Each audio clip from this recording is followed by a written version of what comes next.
Mon fils, donne-moi ton cœur, Proverbe 23, 26. Je vous donnerai un cœur de nouveau, et je mettrai au-dedans de vous un esprit nouveau, Ézéchiel 36, 26. Dans le sud des États-Unis, un missionnaire prêchait à un groupe dans la forêt. Il parlait de Jésus, le bon berger, qui est venu dans le monde pour chercher et sauver ceux qui étaient perdus. Il leur dit aussi comment le Sauveur avait prié instamment dans le jardin de Gethsémané, à la perspective de sa crucifixion.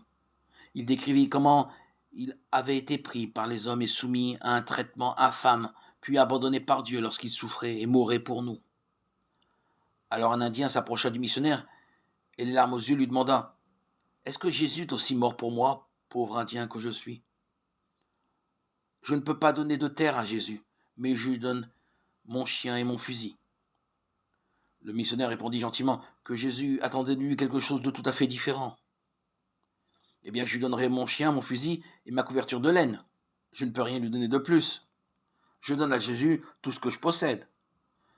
Le prédicateur répéta ce qu'il venait de dire. Le pauvre homme baissa tristement la tête en réfléchissant.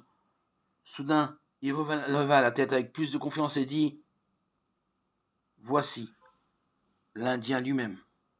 Est-ce que Jésus voudra de lui? Avons-nous fait cette expérience merveilleuse de nous abandonner entièrement à Jésus? Alors, comme l'apôtre Paul, nous pourrons dire sincèrement et avec joie: Je ne vis plus, moi, mais Christ vit en moi.